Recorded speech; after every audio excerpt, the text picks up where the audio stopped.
know who you are. You know, how did it become Soul Theory? Where did that name come from? Alright, well, Soul Theory just basically just represents, you know, the soul that I put into my music, you know. And basically, I'm a producer, I'm a rap artist, and I'm the CEO of Studio 643. That's my company focused on music, films, and clothing. And you know. So Knowledge, let us know how Knowledge Medina came up. How did you start? Where did it come from? Well, I started getting into music in high school. What I used to do is I used to sit at the lunch table and make beats with the pen while everybody was siphoning around me. I wouldn't even spit, real talk. My name, I actually got it.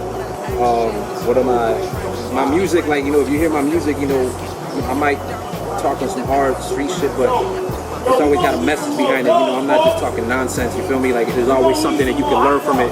So that's where I get the knowledge part. And Medina is my last name. So I come from like a really strong character family. Like, my pops was real strict, you know, growing up. And like, so Medina, like, I really hold, like, I'm real prideful about that last name, you feel me? So that's how I got Knowledge Medina. And how did you both come upon? How did you guys meet? How did this awesome team come upon? High school. Definitely met in high school. Same circle, mutual friends, and we started making music together, and the music was right, it sounded right, so one thing led to the other. We continued to work, eventually, you know, turned it into a group, you know. And it was crazy, like, because I stayed in St. Pete, like, we went to school in St. Pete, and my dog, we graduated, and he started going to school in Miami. My family lived in Miami, so he started going to UM, and then I moved down here, and he had the studio. The studio was in the college, and the room, the actual address of the room was 643. So that's how it all came about. Studio 643, that's where it all started. So everything just pretty much fell into place for you guys. Definitely. That's tight. That's tight. So what influenced each one of you to be in music, to bring you to where you are today? Well, me, you know, in high school, I never really like. I wasn't really the type to school smart, I guess, whatever you want to call it, you feel me? I was always, you know, running around, callejero, you know, always in, you know, with the homies, you know, on the streets chilling, you know, but doing dumb shit, you know, always getting in trouble. And, you know, music was like my way of like I'm a real, kind of release. Like I'm a real, like, I don't want to say quiet, but like I don't really like express too much. I mean, like I don't really. But music is my way of like telling how I feel. Like I always want a message behind it, you know. So that's how I got really into music and like doing the beats. You know, I just love like kind of, I guess, being the center of attention. Basically, yeah. You feel that? Yeah, like music's something that I always just basically just had in me since day one. Really, we had a piano in our house growing up. And as a little kid, I would just write songs, you know, like literally writing songs. And when I found hip hop later on, it just was kind of like the perfect match, you know, just the energy of the music and, you know, the energy that I guess that I had in here, you know, it fit perfectly. Started rapping and started taking that to another level and got to a point, okay, well, what am I doing with this? And started to get into the beat side of things and started making beats to rap on. And then the beats themselves kind of was the first thing to take off for me. You know, cats really knew me more for the production, and now it's coming around to a point where it's full circle, and cats are saying, okay, he does this thing on the mic too, and you know, they're learning about the company and just keeping it moving. Music is definitely like in my blood, yo. Like my pops was like into music, and he toured like internationally. Like he was with like a famous Spanish group. They did just Spanish music. So pretty much it runs in your blood. It definitely runs in my blood. Me and my pops had the same name, so like I always felt like I had to hold up the name. You know, because my pops did real ill. Like, music is dope. So which songs do you feel that you guys relate to the most? Pretty much maybe in the sense of that it feels like it's you. It feels like it's more you in that song. Like which songs do you feel that you both have worked on? You feel it's your song? As far as like the songs I can definitely relate to, like on the album that we're putting out right now, the Flow documentary, EP, I have a track on there, it's called the 9mm, which is one of my favorite beats from my dog over here actually. And I'm gonna put myself out. When he first gave me the beat, I didn't want to use, not that I didn't want to use it, I just couldn't think what to write to it. And I told him, there was a point where I was like, yo, I think I'm gonna just lay that aside. And I was at the studio and he was like, yo, I'm going to work. You're gonna sit here and write to this track. And I did. So the reason why I say I relate to it, it's called the 9mm. People hear it and think, oh, 9, he's gonna be talking about guns. No, it's actually metaphorical. Like, it's basically like a real life situation that I went through. You know, times are rough. You know, building through. You know, losing cribs. You know, like, and temptation. That's really what the message behind the track is. Like, it's really like, it's called the 9 because the 9, you know, is basically like calling me metaphorically, like to go out and do dumb shit to get the money that I need to. But really, I don't need that. You know, music is where I need to go to for me. So that's definitely one of the songs I can definitely relate to really good. Yeah. One of my favorite joints on the project, the album that we got coming up, will probably be Forever. That's the single joint that has features on it. Everything else is my man Knowledge Medina holding it down. On Forever, it's myself featured and my homie Rex. And you know, I relate to that song because just the lyrics basically are speaking on the fact that the timelessness of the music, you know, of the fact that, you know, at some point we're going to be gone, but the music continues to live on, you know. If you make timeless music, you make classics, you know, then you can live forever, you know. So I love that song, and that's probably definitely the joint. We bodied it too. We killed it. My man Rex went in. Yeah, definitely. So for both of you guys, what has been the hardest part being in the music industry or still being in, you know, being a hard part? What has been, you guys can explain and let us know. I'd say, I mean, you know, you got your peoples, you know, they're definitely going to support you regardless. I would say probably the hardest thing about it is trying to actually get fans. There's people behind your music to push it and actually like what you're putting out and be an actual fan. There's a big difference between homies and then fans, you know?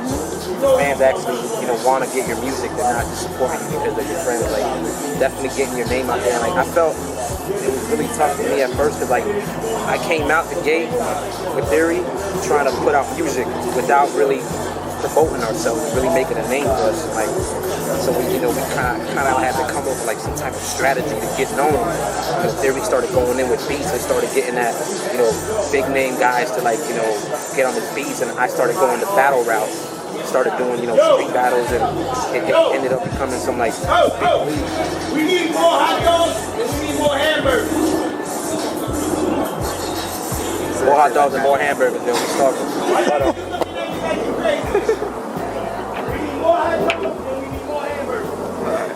I went the battle route.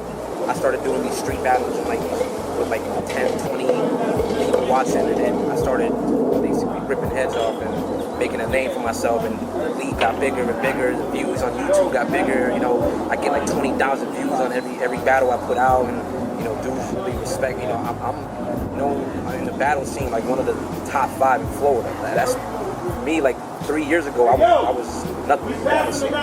So that's definitely, you know, I'm definitely really proud of that right there. You know. Yeah, I've heard some of your battles and. Thank you. Appreciate that. Fresh. And for me personally, I came out of school in 2007, and at that point knew that I was going to pursue the music full time. And you know, but I knew it wasn't going to be easy from the get. So, you know, you spend your whole life going through school. Like, you know, you get to high school, it's 4 years. You know, you get to college, it's 4 years. So I kind of went into the game with a mental perspective of like, okay, well, I'm going to take the next 4 years. It's just going to be school for me, you know. I got to learn the game, the ins and outs of it, and figure it out to a level, you know, where I can make a successful career out of it. So along the way, I was able to accomplish a lot of things, you know, that were able to set me up for bigger moves. And it got to a point where I was spending a period of time just removing problems from my life, you know, to keep putting me towards that path that I need to be on. So anything that was in my way, I kept taking my time one by one, eliminating obstacles. It got to a point of where, you know, pretty much my problems was under control, and I still felt like things weren't moving fast enough.